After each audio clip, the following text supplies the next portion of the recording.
কল্পনা করুন সমুদ্রের মাঝখানে এমন এক দ্বীপের কথা যা বাইরে থেকে দেখতে স্বর্গের মতো সুন্দর। নীল জলরাশি, বিলাসবহুল ভিলা, হেলিকপ্টার আর সুইমিং পুল। কিন্তু এই সৌন্দর্যের আড়ালে লুকিয়ে ছিল পৃথিবীর ইতিহাসের অন্যতম এক কুৎসিত সত্য। এতটাই ভয়ঙ্কর যে স্থানীয়রা একে বলতো পিটফাইল আইল্যান্ড।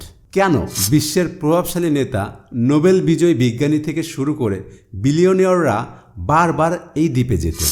আজকে আমরা ডিকোড করব জেফ্রি অ্যাপস্টিনের ডার্ক ফাইলস এবং জানব কীভাবে ক্ষমতার অপব্যবহার করে বছরের পর বছর ধরে চালানো হয়েছে এক নারকীয় যৌন পাচার চক্র। চলুন বিস্তারিত জানা যাক। জেফ্রি অ্যাপস্টিন আসলে কে ছিলেন?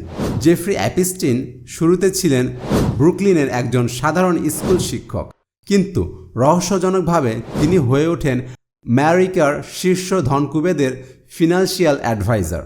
তার বন্ধু তালিকায় ছিলেন Donald Trump, Bill Gates, Bill Clinton থেকে শুরু করে প্রিন্স অ্যান্ড্রুর মতো ব্যক্তিরা। যেভাবে শুরু হলো কেলেঙ্কারি।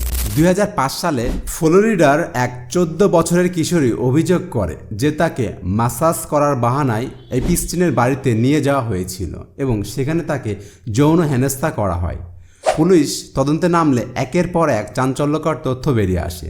দেখা যায় এটি ছিল একটি পিরামিড স্কিম, যেখানে ভুক্তভোগী মেয়েদেরই বলা হতো নতুন মেয়ে নিয়ে আসার জন্য।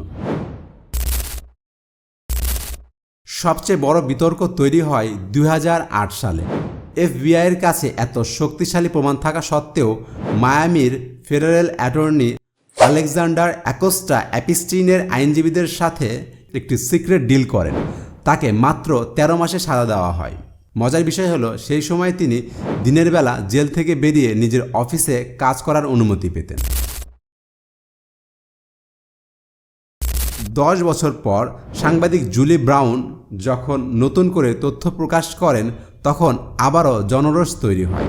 2019 সালে অ্যাপস্টিনকে আবার গ্রেফতার করা হয়, কিন্তু 10 আগস্ট 2019-এ জেলের ভেতরে তাকে মৃত অবস্থায় পাওয়া যায়।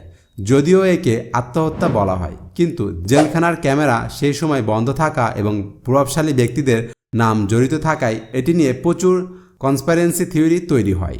তখন বিষয়টি ধামাচাপা পড়ে যায়।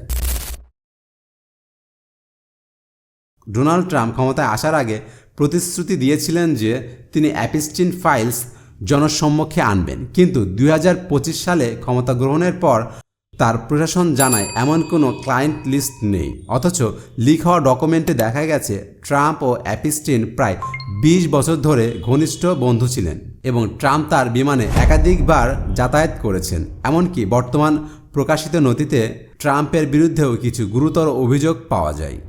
সম্মানিত ভিউয়ার্স, অ্যাপস্টিন হয়তো মারা গেছেন, কিন্তু তার ব্ল্যাক বুকে থাকা হাজার হাজার প্রভাবশালী মানুষের নাম এখনও রহস্যের চাদরে ঢাকা। এখনও 10 লাখেরও বেশি নথি প্রকাশ হওয়া বাকি। জাস্টিস ডিপার্টমেন্ট অনেক তথ্য কালো কালিতে ঢেকে দিচ্ছে। প্রশ্ন হলো, বিশ্ব কি কখনো জানতে পারবে সেই সব রাঘব বোয়ালদের আসল চেহারা, যারা এই অপরাধের ভাগিদার ছিল? আজকের ভিডিওতে এইটুকুই। দেখা হচ্ছে পরের ভিডিওতে। ধন্যবাদ। সেই পর্যন্ত সবাই ভালো থাকুন, সুস্থ থাকুন। আল্লাহ হাফেজ। আসসালামু আলাইকুম ওয়া রাহমাতুল্লাহি ওয়া বারাকাতুহু।